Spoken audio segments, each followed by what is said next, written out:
मधुबन स्थित सरस्वती शिशु विद्या मंदिर पक्षर सामूहिक मातृ सम्मेलन पालित हो मुख्य अतिथि रूपे महिला आईन सहायता केन्द्र निर्देशिका जयश्री महापात्र योगदान करथिले।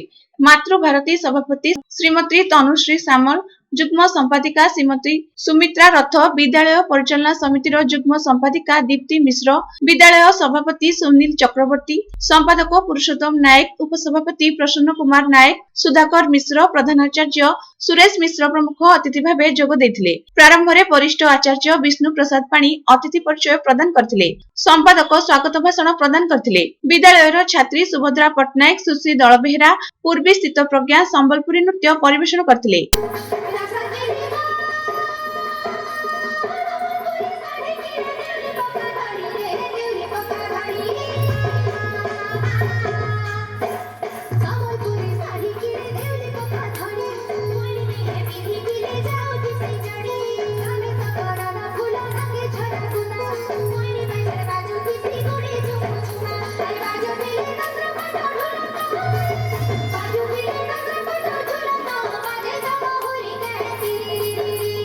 मातृभारतीर सभापति भजन परिवेषण करथिले।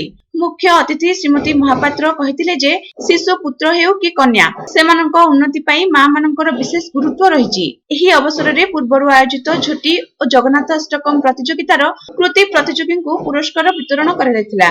सोनम सुबुद्धि, रूपाली सुबुद्धि, प्रभाती महापात्र, लिजाली बारिक, चंदना पट्टनायक, प्रमिला साहू को जगन्नाथ अष्टकम और झोटी प्रतियोगिता रे कृतित्व पई पुरस्कृत करा जायतिला।